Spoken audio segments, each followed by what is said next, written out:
Shalom Aleichem, Teire Chaverim und Muglen. Mein Name ist Avinon Pat und ich bin der Doris und Shimon Conover, Professor von Jiddische Geschichte und Kultur bei der Universität von Connecticut. Es ist ein sehr großes Covid zu treffen sich mit euch ein für ein Programm mit Arun, Arele, Schaechter Viswanath wegen Harry Potter und der philosophischer Stein. Okay, that's it. That's where I stop my my Yiddish for today. But I do want to say it's a great pleasure for me. A Groisen COVID, and you know what? This year, when we say a Groisen COVID, we have to be very careful when we say a Groisen COVID. But it's still a Groisen COVID. To welcome our speaker today. Many of you who are joining us here today are regular participants in our Yiddish Tish. So I want to give a special welcome to the regular participants in our Yiddish Tish at the University of Connecticut. As you know, members of the Tish, we are reading this book right now in Yiddish, Harry Potter und der philosophische Stein, which we will have links to for those of you who don't have copies and are interested in ordering the book. You'll be able to order copies of the book, of this delightful translation of Harry Potter and the Sorcerer's Stone. And as we were meeting as a group, as members of the Tish, we had so many questions for the translator, for Arele, for Arun, that we said we must invite him to answer our questions. So we are delighted to welcome Arun Arele Schaechter Viswanath, the translator of Harry Potter and der philosophischer Stein. Arele grew up in Teaneck, New Jersey, in a Yiddish and Tamil-speaking home. Harry Potter and der philosophischer Stein is his first foray into literary translation. Arun enjoys bouldering when not in a pandemic, playing board games, and learning new languages and instruments. He lives with his wife, Tali, in New York, where he works in analytics at a tech company. And in a moment, I'm going to turn the screen over to him. I will just note that I would ask you during the program to remain muted. And if you have questions, to use the chat function to ask questions. And then when we get to the Q&A portion of the meeting, we'll either ask the questions that have been posed in the chat, or if somebody really wants to speak, we'll give you an opportunity to voice your question out loud. So with that introduction, it's my pleasure to turn the screen over to Arun Viswanath.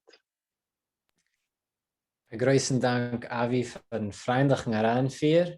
Es ist taka mechai and a nachas to zandu. I'm really delighted to be able to share Harry Potter in Yiddish with anybody who's willing to listen. So thank you so much for having me. I'm really quite excited. So I'm just going to get my screen ready for you. I hope everybody's able to see that. Wonderful. I thought that we might start today with a brief reading from Harry Potter and the philosophische Stein from chapter 7, in English known as the Sorting Hat, in Yiddish, der Sortierhut. I am going to be reading each stanza first in English and then in Yiddish, and you'll see the text on the screen, both English and Yiddish, side by side, so you can follow along if you wish.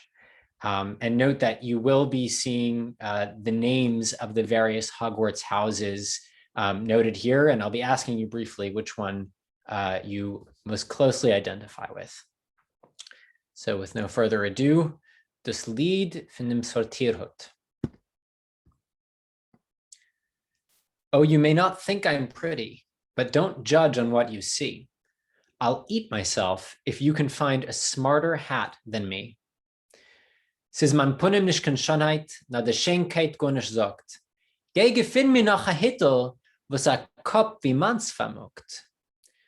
You can keep your bowlers black, your top hats sleek and tall, for I'm the Hogwarts sorting hat, and I can cap them all. Hey, die Kepke, Kitschme Kapelich, die Streimeleisge Pitzte. Seid schon Meuchel, ich bin das, der same Kimzenitzter. There's nothing hidden in your head the sorting hat can't see. So try me on, and I will tell you where you ought to be. Der Hogwarts sortierhut, wees dan etzem in dan kerden, Thomas me gewoon, in herme Venus, wem die tiest geherden. You might belong in Gryffindor, where dwell the brave at heart. Their daring, nerve, and chivalry set Gryffindors apart. Ze golden Griff, geherden die met harts galant in dreist. Ze teilen zich huis met gewoede, als of es gewoede heist.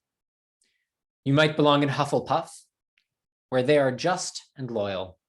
Those patient Hufflepuffs are true and unafraid of toil. Geherst die wieder Hufflepuff, dem Joischer holst die Teier, mats ne stoiste Horavanje in beständiger Getreier. Or yet in wise old Ravenclaw, if you've a ready mind, where those of wit and learning will always find their kind. Beschert zu sein in Robbenkrell is der mit scharfen Sinnen, die unhängerst von Wissen in von Klügschaft sich gefinnen. Or perhaps in Slytherin, you'll make your real friends. Those cunning folk use any means to achieve their ends. Sie efscher treffst die echte Freund in Samdenin dem Chittrin, wie bei dem Ziel der Griechen seinen Kuscher alle Mitteln. So put me on, don't be afraid, and don't get in a flap. You're in safe hands, though I have none, for I'm a thinking cap. Tatima chunit, schreck sich nicht, ich leg auf dich in Hand. Ich bin fort bläuser sortiert, gura freundlich Stück gewandt. Alrighty, before we answer the question of earth-shattering importance, why Harry Potter in Yiddish, I'd like to get your thoughts on a couple of questions. So hopefully you should see a number of questions on the screen in front of you. You may need to scroll in order to see all of the questions. You should be able to select answers. The first question is it working? Are answers selectable? Yes, okay, good. The answers are coming in. The first question is, have you read Harry Potter in translation? You can choose more than one if you prefer. The second is what house you're in. We heard the 4 houses: Golden Griff, Hufflepuff, Robbenkrell, and Samdenin. Samderin's not getting any love. No Samdenins out there? The third question is the T in Voldemort pronounced? And finally, Kugel or Kegel? No explanation required. Give everybody another 30 seconds or so to get your answers in. You will not be judged. Just kidding. I think a lot of people here have pretty strong opinions, but nicht gefährlich, hat nicht gemeide.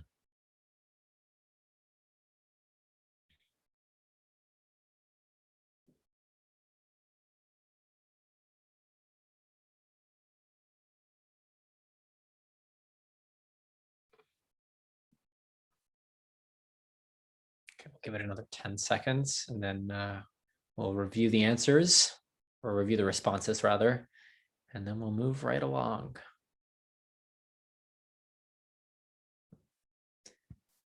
Okay, I'm going to end the poll. I apologize to the indecisive among you who did not get your answers in yet. Okay, I hope you're able to see the results that I'm sharing right now. So many of you have read Harry Potter in translation. Wonderful. I'm gonna buy those seat covers for this. We'll be walking through a couple of the thornier, more interesting aspects of translation. So do feel free to weigh in at the end with any thoughts or questions or comparisons. We're tied between Golden Griff and Robbenkrell, and we do have some Samdenins. Okay, Hufflepuff, you're welcome too. Or rather, Hufflepuff, excuse me. Is the T in the Dark Lord's name pronounced? Okay, many of you think it is. Time will tell what the correct answer is. And then finally, we have a lot of Litvaks in the house. and only one Galicianer. I'm not sure what to say about that.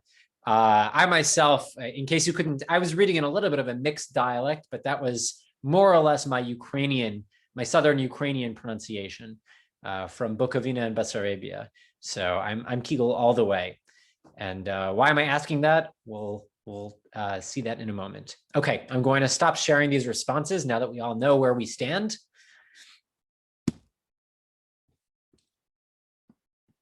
Okay, is everybody able to see the screen again? Great. Why Harry Potter in Yiddish? To answer this, we have to answer a couple of aspects first. Well, first of all, a little bit about Yiddish. I think everybody here is at least familiar with what Yiddish is. This is a picture of Shalom Aleichem, one of the early masters of Yiddish literature that began to flourish at the end of the 19th century and beginning of the 20th century. Yiddish from the very beginnings, from its very origins even, has been very closely connected with translation. In fact, the original name for the language, it was often referred to as Yiddishkeit, which literally meant Jewish German. But eventually the Teich was dropped from the name of the language and it just became Yiddish, meaning Jewish. Whereas Teich, which originally meant German, went on to actually mean translation or meaning. And of course, many of the early popular works of Yiddish literature were actually translations. Of course, we have the Torah, which was translated. We have the Teaneck, which is a collection of midrashim, and other rabbinical writings on the weekly parsha, as well as non-Jewish romances like the story of Buovo d'Antona, also known as Das Bavabich, from which we have Baba Maisa, which were translated into Yiddish. And of course, a more recent example, many might be familiar with the common quip that Yiddish translated into, that Shakespeare translated into Yiddish was verteidigt und verbessert, meaning translated and improved. I'll reshare my screen. As Avi mentioned, I was raised in the suburbs of New Jersey, or rather the suburbs of New York City in New Jersey. This is me and my cousin Daniel. We both grew up speaking Yiddish with 14 other cousins. And we were one of the unusual families that continued speaking Yiddish even after immigrating away from the old country. And growing up, we deeply felt that there was a gap in terms of the materials that were available to us in terms of children's literature in Yiddish. There was, of course, the classic literature, Shalom Aleichem and Peretz and all of that, which many people come to Yiddish for. For somebody who's 7 or 8 years old or even 15, Shalom Aleichem oftentimes doesn't quite cut it. There is a balabatish amount of children's literature that was published towards the beginning of the 20th century and especially flourished in the interwar period in Yiddish for children. But the themes that were touched on it and the style didn't always connect with us. And of course, we mustn't forget the largest community of Yiddish speakers today in the Hasidic world who do produce a tremendous amount of children's literature in Yiddish. However, they tend to be a bit, shall we say, limited in the themes that they touch and in the kinds of children and people that they depict. So I always wish that I could have something like Harry Potter in Yiddish.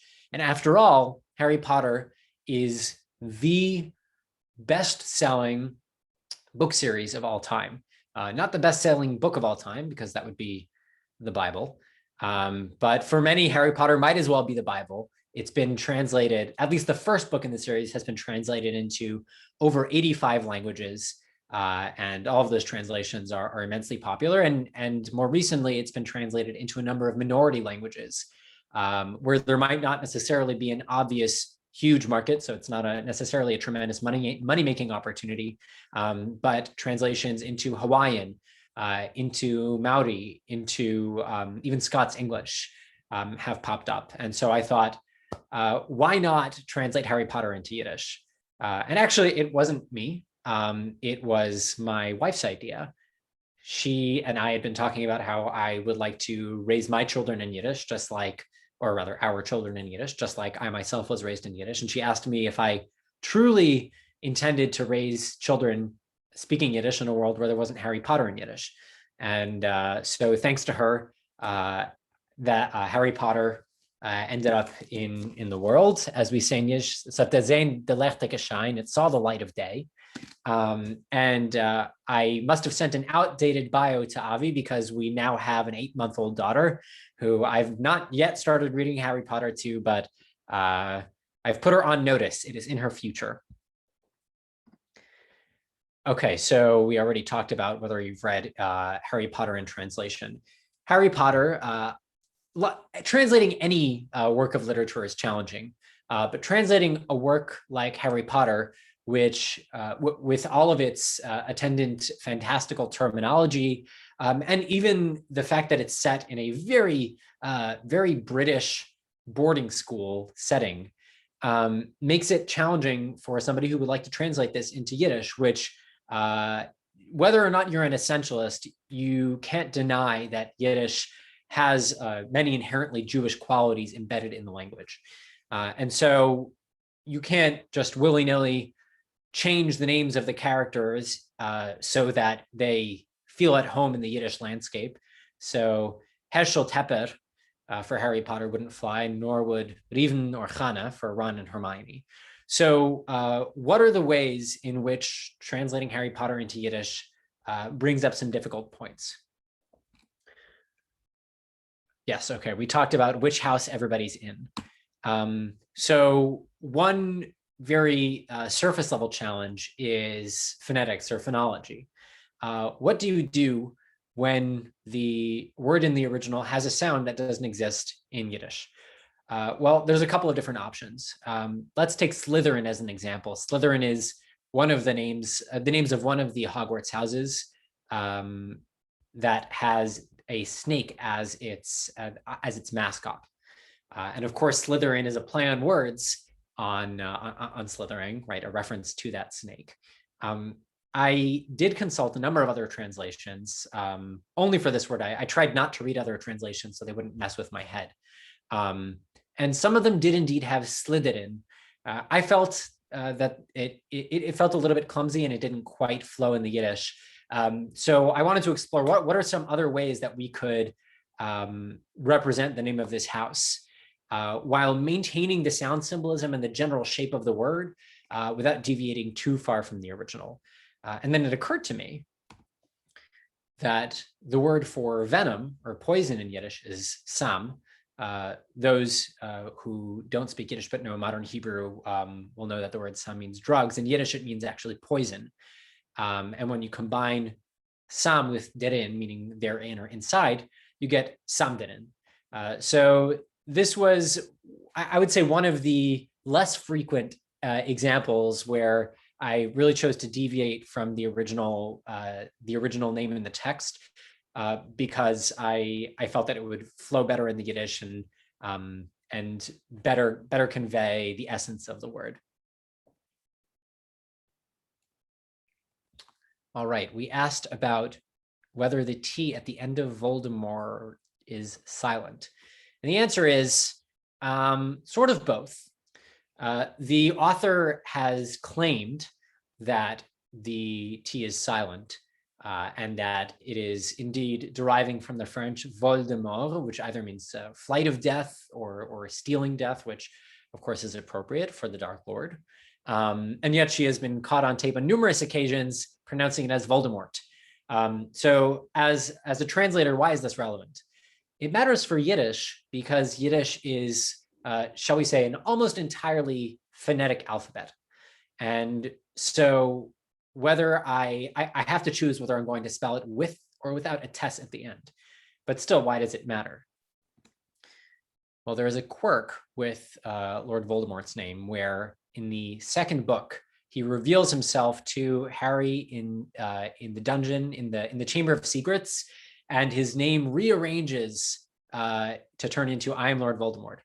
And so while I'm unable to disclose to you what anagram I'm planning to use for the second book, I ended up going with the testless version. In other words, we have Voldemort just ending with a resh, because I could not figure out how to fit in that extra test into the anagram. So stay tuned. Hopefully not too far into the future, you will be able to see what the solution to the anagram is. But let's get to the essence of it. We know that Hogwarts is really tightly controlled, and it's very difficult to get anything past those walls. But there needs to be some way to bring in Jewish and Yiddish culture in a way that does not interfere with the basic plot line and doesn't change the basic experience. I myself wouldn't want to read Harry Potter in Yiddish. That was kind of just a Jewified fan fiction version. So what are some of the more subtle ways that we can bring in Jewish culture? One of those examples you already heard, which is in areas where the book waxes poetic and breaks into verse or song. That is an area where creativity is much more possible, because the exact meaning of the words and exactly what is being conveyed is a little bit removed from the literal sense. And so you can talk about a Kapelich, whereas I believe in the original it was a bowler, a bowler cap. But what are some of the other ways? The mirror of Erized. This is the mirror that Harry Potter encounters, and when he looks into it, he sees not his face, but his heart's desire. And I don't know if the text is too small here, but you can see that on the frame of the mirror, there is what looks like gibberish written. And it actually is, I show not your face, but your heart's desire, written backwards. And Erized is the word desire spelled backwards. So of course, as the translator, I have my work partly cut out for me. I need to create some gibberish that when read forward is going to say something like, I show not your face, but your heart's desire.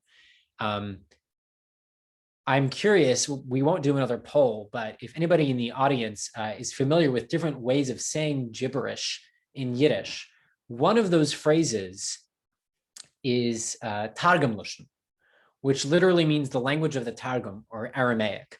And this was because while Aramaic played an important role in the Jewish communities of Ashkenazi Jewry, literacy in Aramaic was limited to those who were learned. And so oftentimes if somebody wanted to say, well, this is just gibberish to me, they'd say, Epis Targum-Loshn. It reads like Aramaic. So I realized that if I took this phrase, Nish das punim in mir sei, nor dem Herzbegehr. So not the face in me you see, but the heart's desire. If we write it backwards, we can get it to look something like something which plausibly scans like Aramaic, but of course is complete gibberish. So this is one way to bring in even traditional religious Jewish culture into the Yiddish translation. But let's move to something a bit more lighthearted. Quidditch. Quidditch is the most popular sport in the wizarding world after gobstones. And the game is played flying about on a broom and trying to shoot balls or throw balls into hoops on opposite sides of the field.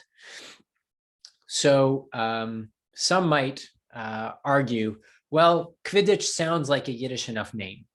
And you're right, it does sound Yiddish enough. But something was gnawing in the back of my mind. I think there's something that has to do with flying around on brooms and fantastical situations that I can draw on. And it hit me. It was a phrase that I first encountered when reading Itzik Mager's Megillah Lieder.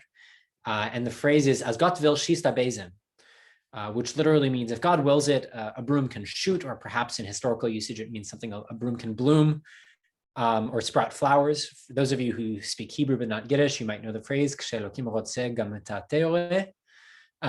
and I thought, okay, this is perfect. How do we condense this into a name for the sport?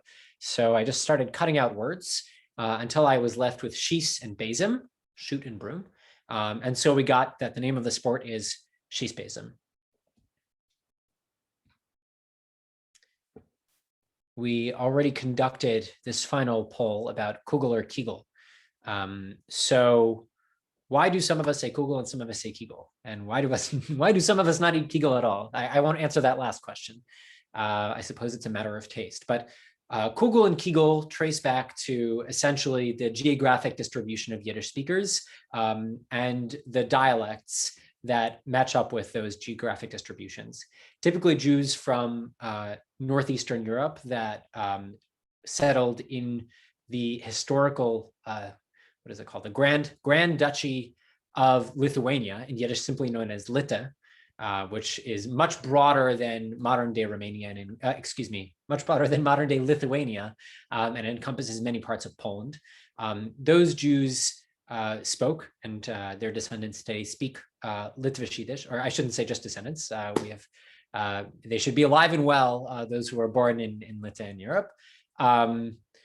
Those would say Kugel, whereas those from more southern areas, which alternately might be called Galicianer or Polish or Ingrische, or I personally am an Ukrainische or a Voliner, we say Kegel. And in addition to these purely phonetic differences, there are these admittedly caricatures, but very well-known caricatures of the Litvak as somebody who is truly buttoned up and strict and adheres very tightly to the rules. And it occurred to me that there might be an opportunity to match some of these archetypes to the characters in the text. So this, of course, is our dear Professor Minerva McGonagall. She had a very stern face, and Harry's first thought was that this was someone not to cross. This is a Litvak. And so while Harry Potter, my translation of Harry Potter is primarily a written text, and the most salient aspects of Litvish Yiddish versus other dialects of Yiddish is phonetic, there are certain aspects which can be conveyed through the text itself. That might be in precisely how the verbs are conjugated, the kind of vocabulary that they might use, etc. And so that's Professor McGonagall. She's the Litvak. Now, if McGonagall is a Litvak, who's the Galicianer? Well, of course, the warm, sometimes fumbling, good-natured, good-humored Hagrid would have to be that. And so I had Hagrid speak, just as in the original Harry Potter, Rubeus Hagrid, who is the gamekeeper and the groundskeeper of Hogwarts, speaks with what is clearly meant to be some sort of West Country accent, and you can see it from the apostrophes. I had to give him a dialect, and Galiciana seemed like the best one. And so I really did this backwards. Hagrid was the first one, Hagrid was the first one to get his accent, his dialect. And then once he got his dialect, I realized, okay, if he's a Galiciana, then who are the Litvaks? So in addition to Minerva McGonagall, we also have Professor Severus Snape, whose name is literally Severus, severe. And we also have Filch, who I hope the Litvaks on here won't take it too hard. I had Filch as a very, how shall we say, from very backward Litvak country, where they say not only gut and shane, but they also mix up their sa and their sh and their z and their j. So that's a phenomenon that's called Sabestikerlosen or Zontlosen, meaning the language where they say Sabes instead of Shabbos and Zont instead of Chont. Finally, one other aspect where I tried to map on natural Yiddish speaking patterns onto the characters in Harry Potter is by applying a particularly learned linguistic register to Professor Albus Dumbledore, who is the headmaster, or some might say the Rosh Yeshiva, the head rabbi of the yeshiva of Hogwarts School of Witchcraft and Wizardry. And one way of indicating that he occupies this sociolinguistic position is by having him use more Hebrew and Aramaic terms. So as one example, towards the end, when Dumbledore is conversing with Harry and noting that Harry is really insisting on being told what happened with the Philosopher's Stone. He says, for I see that you are not to be distracted. So a couple other examples of that, which where we draw on this learned register without having him actually sound like he's religious. So it's a really tight, how shall we say? It's a difficult needle to thread. It's a real linguistic tightrope, stylistic tightrope. Avi, how much time do we have? Should we skip to questions, or do we have another 5 minutes? Take another 5 minutes for sure. Okay, wonderful. Another wonderful aspect of the world of Harry Potter is all of the fantastical creatures that show up. This, for those who may be unfamiliar with things that are outside of the direct canon, this is a Niffler, which is this cute little platypus-like creature that likes to run after golden coins, depicted very charmingly in the Newt Scamander movie series. So when it comes to finding appropriate terminology in Yiddish for these creatures, at times I was able to simply draw on the terms for mythological creatures that Yiddish inherited from its Teutonic and Slavic surroundings. So this, of course, is the goblin, which in Yiddish as well as in German is called a kobold, which is cognate with the English cobalt, spirits of the underground and of the mines. So there I didn't need to create a new word. On the other hand, you have this house elf, which has a couple of peculiar features. It exists solely to serve humans, and it wears these miserable rags. And yet, if a human, or rather, if the master whom the house elf is serving gives it clothes, it is freed from its service. So I always thought, this was an interesting plot line, and I didn't think too much of it until I was reading through collections of Yiddish folklore gathered at the turn of the 20th century by volunteers for the Yiva, which still exists today, the Jewish Scientific Institute, which at the time was very committed to scouting out the countryside and documenting these authentic Yiddish and Jewish traditions.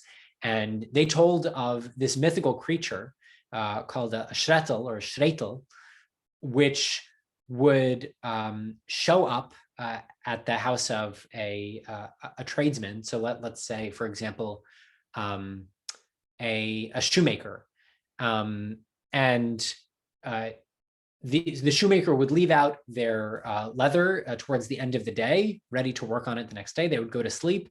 They would come out and see, lo and behold, the shoes have been made. What happened? So the wife says, okay, here's what we're going to do. Tonight, we are going to peep through the keyhole of your workroom, and we're going to see what's happening. So that night, instead of going to sleep, they stay by the door, and sure enough, they hear a pitter patter, and they see this little person dressed in rags coming in, and in the span of just a couple of minutes, they've magically created these boots, or in other versions, they work all night and they get these shoes made. And so the next night, the wife says, okay, I have an idea. They're doing us such a favor, we should really repay them. The least we could do is give them clothes. And so that night, they do the same thing again, but this time they leave out some clothes. And the shretel or the shretel comes in, sees the clothes, says, ha, I'm free, and runs away. And so it just goes to show you how many parallels there are in folklore, and how one doesn't need to go looking very far to find analogs, even in the novel fantastical world of Harry Potter. So I'll really just close my presentation talking very briefly about who's reading it. My publisher is actually based in Sweden. It's a long story. We can talk about it if you're interested later. But the Those who are reading it, or at the very least buying it, fall into quite a number of categories. We have those who are simply purchasing the book because they're Harry Potter collectors. We have those on the other opposite end of the spectrum who are Yiddish speakers and truly would like to read Harry Potter in Yiddish. And that, yes, that includes Hasidim and religious Jews. The fringes of the Hasidic world are far more porous than we would think. And many of them have actually, their children have actually read Harry Potter in English already. And while they might not be used to the distinct variety of Yiddish that I'm using, or particularly the orthography, the spelling system, they can get along just fine. And then we have, I think, the big group of people who are buying this are those who aren't necessarily going to read it, but they're proud of their Yiddish heritage and they love Harry Potter, and they like to have it on their bookshelves. And of course, we know that what you have on your bookshelf is a reflection of your own identity. And I'm happy to know that many of those who have bought Harry Potter and didn't know any Yiddish have actually now embarked on the journey of learning Yiddish, whether that's to an elementary level or to a fluent level. I think either is wonderful. And even those who are just maintaining a positive relationship with Yiddish after the trauma of migration and the trauma of linguistic interruption and in the chain of transmission, who are still able to maintain that positive association and don't see in the connection to Yiddish any sort of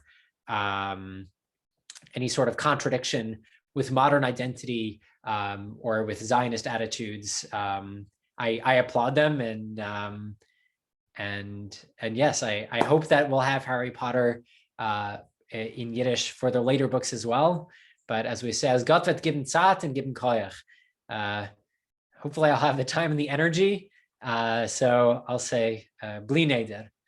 And that's all from me. Sheinem Dank. Thank you so much for having me. Sheinem Dank, Arun. Why don't we have a number of questions that have already come in. So we can start with, I can start reading, and maybe we'll stop your screen share for now. Sure. That's okay. Great. So there's a number of questions that have already started to come in, and some are very, very specific questions that some of devoted readers who have either read the original or read the translation or been paying very careful attention to your presentation have. But before we get to the specific questions, I just want to ask one sort of big picture question, which is from the time that you decided to embark on this journey of translation, how long did it take you to translate, several hundred pages of the original into, I think this is about 400 pages of Yiddish text? And then was it hard to get permission to have this published? Was it a challenge to find, I think your publisher is in Sweden, if I'm not mistaken. So just tell us a little bit about, and we have a question about how do we order the book. So maybe just tell us how we get copies of it also. Okay, to purchase the book, I just dropped the link in the chat. I'm also dropping in another link in the chat here to hear chapter 1 read in an audiobook version on YouTube. Unfortunately, it's just me with my homemade microphone. And I hope that the future holds in store a professionally produced audiobook, but you will get a chance to hear Dumbledore, McGonagall, and Hagrid speak in their distinct dialects and registers. So I hope that you enjoyed that. Now, to answer the question of how long it took, I started in 2017. So it took, from start to end, it took about 3 years. The translating itself took less than a year. But that being said, the first draft was, shall we say, it left much to be desired in terms of quality. As you mentioned when reading my bio, this is really my first foray into literary translation. And while I am a native speaker of Yiddish, literary translation is an entirely different beast. And I didn't receive any formal education. I mean, my mom and her siblings in their Yiddish circle did the best that they could, but not anything like my English. And so there were many rounds of editing until I really felt, and my editors felt, that it had a good grasp of the idiom. So if you are pleased with the quality of the book and its idiomatic nature, you can thank my editors. And what was the other question? Yes, getting permission.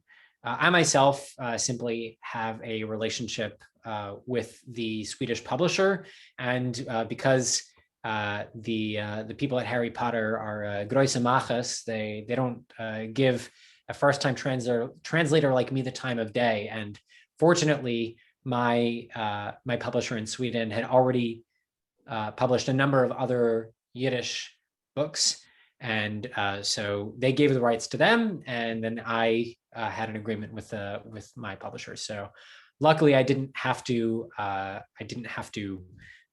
deal with all of that bureaucracy. Although there is a funny story about essentially two different translators. I was what a world we live in. At the same time as I was translating Harry Potter, there was somebody else who was translating Harry Potter into Yiddish and who approached the same publisher. So that's quite a quirky story, but perhaps for another time. Suffice it to say, I had the immense good fortune that my translation ended up, again, Design the Lechtige Shine, see the light of day. I'm very thankful for that. Yes, and we are too. And it is interesting because this translation, as you noted in your beginning, it builds on a long legacy of translating great works of literature into Yiddish. You can just think about translating Tolstoy into Yiddish, and there must have been multiple translators who wanted to translate Tolstoy into Yiddish, right? So maybe it's the launch of a new era of translating great works again into Yiddish. The irony, of course, is that at the turn of the 20th century, works were being translated so that the masses could have access to these works, which they couldn't read in the original language. Now, of course, the number of monolingual Yiddish speakers who have never read Harry Potter, or who can't read Harry Potter, who are now reading it, is probably quite small. So the situation is a bit different, but I'd like to think that it's somehow connected to the same legacy.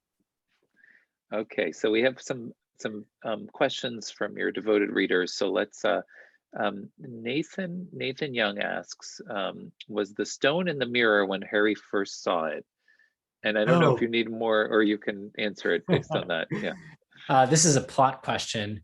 I'm not sure if you're asking because you think it's not clear from the original, and I'm not even sure if I'm going to answer it correctly. It seems to me that Dumbledore did hide the stone inside of the mirror. So at some point, the stone ends up in Harry's pocket. So was the stone in the mirror when Harry first saw it before it was in the Chamber of Secrets? Seems unlikely. I suspect that Dumbledore wouldn't have truly hit it that much in plain sight, but we can argue about that offline. Nathan, I'm very impressed. Lantach. Okay, yes, that is. There are a number of these mythical Yiddish folkloric creatures, and one of those is indeed the Lantach, which there are many different legends about the Lantach, about what exactly it represents. Some sort of ghoul, or some sort of thing that hides in your attic and is big and white like a sheet. I think that I probably will not have the occasion to include Lantach in the translation, specifically because it is such a Yiddish folklore specific image or creature that it's hard to imagine it matching up perfectly. But there are 6 more books, so we will see. Okay, great. So the next question comes from Adina Schulzen, who I'm very happy to see here. We go way back to graduate school at NYU. So hi, Adina. Hey. And Adina asks, my daughter wants to know how you translated the spells that are kind of Latin. Did you change them or transliterate them? Thank you so much for the question.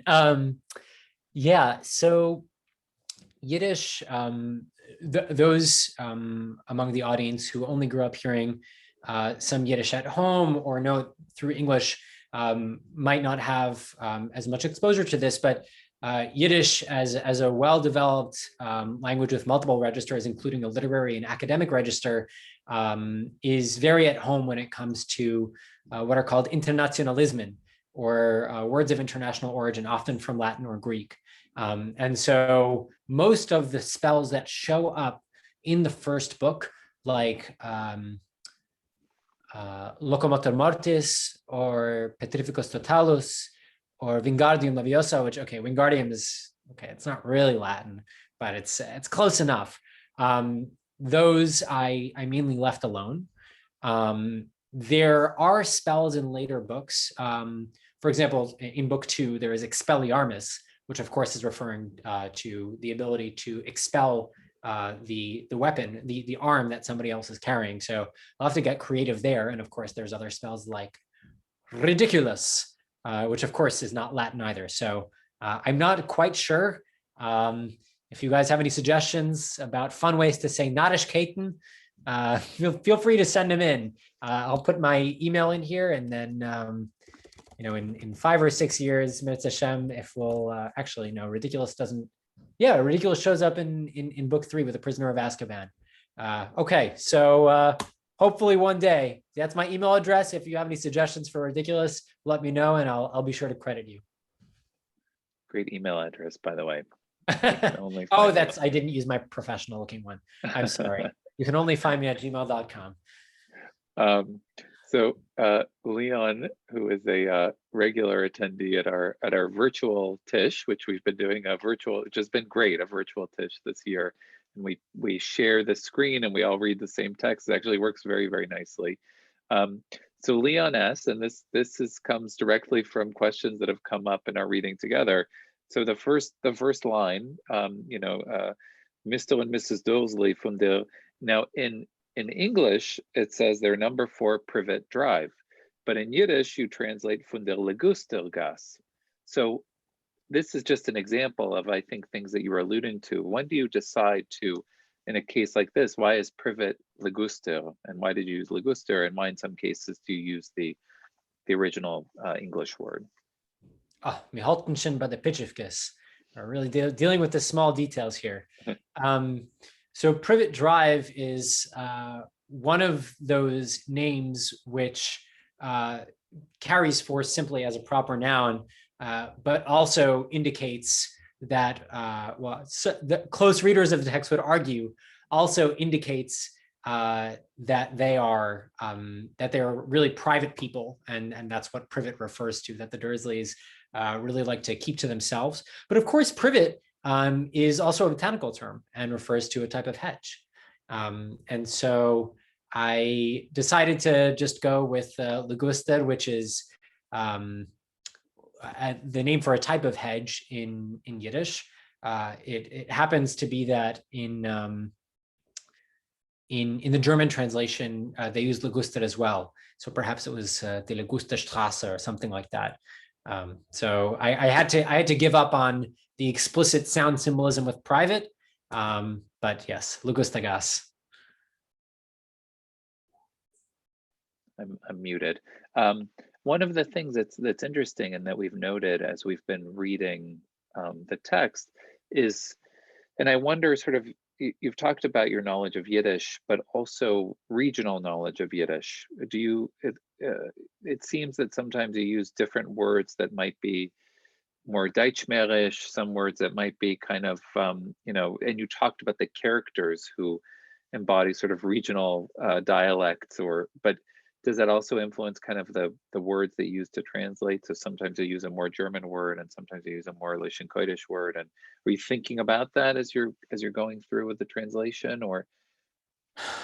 Yeah, there are definitely some places where using a more Hebrew-looking word, or shall we say a Lishon Kodesh-looking word, kind of in some way it feels like it breaks the fourth wall. And it takes the reader out of the experience. So I tried as much as possible to stick with terms that would keep readers within the flow of the text. But I'm trying to think of other examples. I mean, I generally tried to keep with the register that the text was using, and this differs, of course, when you're dealing with dialogue or not. So even the characters who don't have any particularly dialectal features, they're going to, sentences might be a little bit more elliptic, or might be using somewhat more informal vocabulary, whereas the prose itself might be using a little bit more formal. And then, of course, mirrors the stylistic differences in English as with any other language. So I'm trying to think of another example. But now that you mentioned Deutschmedisch, this is kind of a fun opportunity for the second book. We have Gilderoy Lockhart, who is known for speaking in overly pompous tones and thinks a bit too much of himself. So I'm planning to have him speak in an overly Deutschmedisch register, kind of indicating his aspirations, how does one say, beyond, above his own station. So there's definitely lots of other opportunities to have fun with the text, because Yiddish is such a multivalent language. People say that Yiddish is such an expressive language because of the funny words or the curses. I say it's such an expressive language because there's so many valences, there's so many layers of meaning, and therefore so many creative possibilities.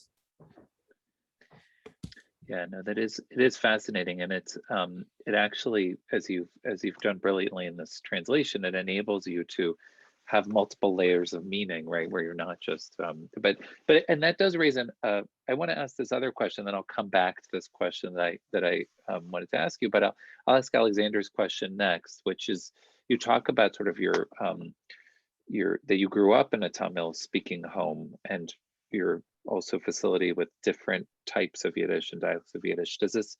Alexander's question is, did that help you in your effort of translating, being multilingual, but also sort of understanding that the multiple meanings of different words in the language? Specifically, that Alexander's question, did that help you in doing this translation? Yes, I do speak Tamil. I would say I speak Tamil well for an American-born Indian. I wish I spoke it better. But one of the quirks of growing up in such a multilingual home where we only spoke Yiddish and Tamil at home, there was no English, is that once we started bringing English in, and even just with the Yiddish and the Tamil, we were always playing with language, always making multilingual puns that nobody, possibly no human on earth outside of our family, would ever understand. But also, I remember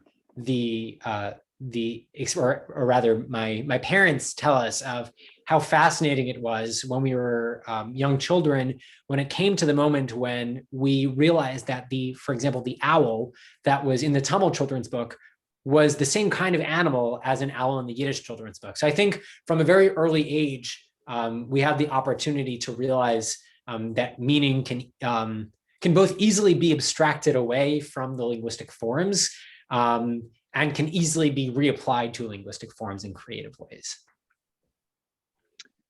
Interesting. Yeah, no, there's these multiple layers of meaning also.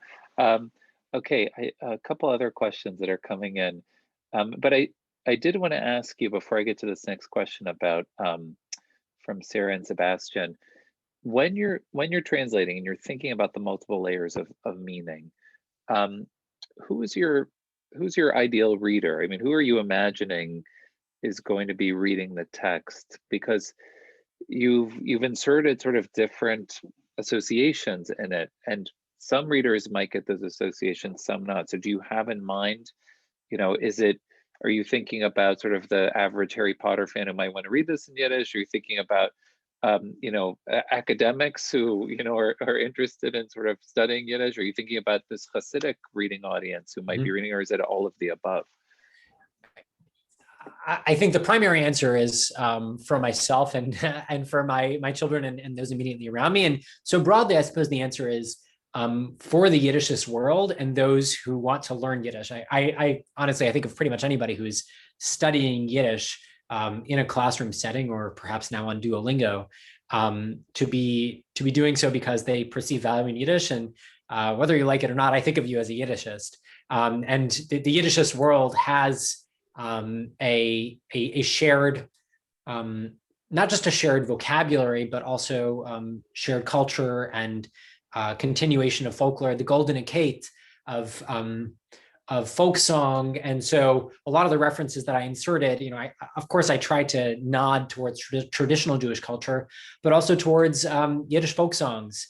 But I also very consciously tried wherever possible to include, to sort of make it a pedagogical experience as well. where the student who is reading it is not necessarily going to be, how shall I put it? There is a way in which one could translate into Yiddish, which would read very much like English and using the most obvious grammatical structures, which would make sense to an English speaker. And my goal is to expose people to as many different ways of expression in Yiddish, so that they're able to perhaps use this text as a stepping stone into the broader literature that's written in Yiddish. So the answer is sort of all of the above, but in a narrower sense, I suppose, the Yiddishist world and those who are interested in learning about all things Yiddish. Great, thank you. All right, I want to give, so Sarah and Sebastian and Dasi, I see, have typed in a question there. And this was actually, I think it was Sarah's, one of our members of our Tish, her idea initially to invite you to join us. I don't know if you want to unmute and ask your question directly, or I can read it aloud for you.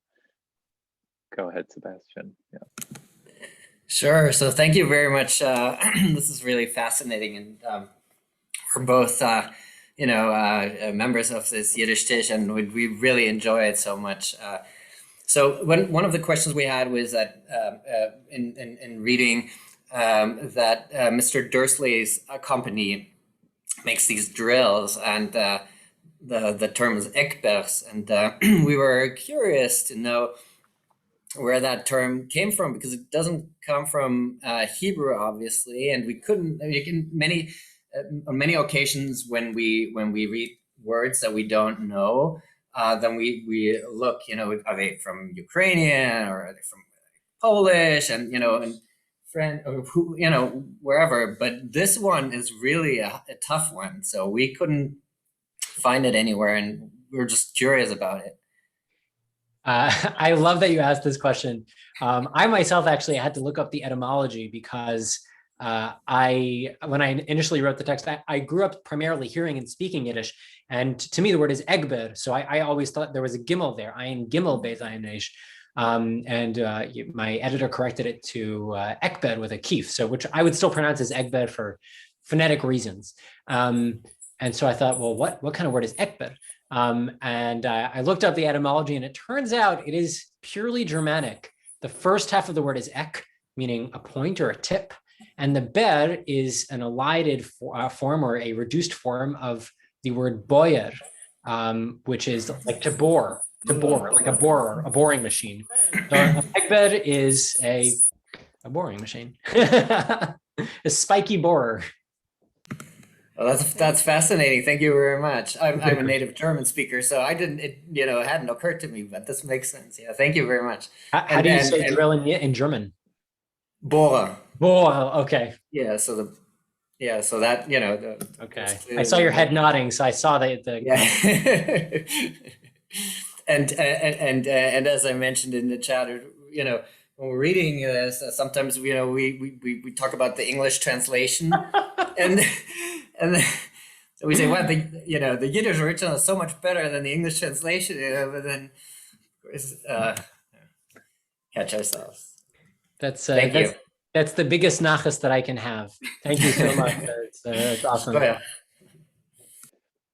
Excellent. Yeah, it's true. We reference the English translation, and we say, oh, if only she could have done what Arele Schaechter did in his translation. So I want to I first want to echo that it's really again a gloisen COVID for us to have you here, and I want to thank you for joining us first. So let's do how do you say a round of applause in Yiddish? Applaudieren, Applaudissementen, patch in the hand. Patch in the hand. Okay, so we're gonna give you applaudieren, and say again, Hashem Dank. This has really been fantastic. And for those, you see that in the chat I added, the more the merrier. We love to have as many members of the Tish join us in the Tish. And it's really a great opportunity both to read excellent literature like you've created here, but also one of the things that we enjoy so much is we have different people with different linguistic backgrounds that come together and bring that expertise together. And sort of decipher these words. And so thank you for giving us this opportunity really to explore and enjoy your brilliant translation. So I want to thank our brilliant speaker this evening, Arun Arele Viswanath. Thank you for being here. Thank you to everyone for joining us this evening, and we will look forward to seeing all of you in the future. Sei gesund und stark. Everybody just stay healthy, be well, and we'll see you soon. Schönen Dank. Schönen Dank.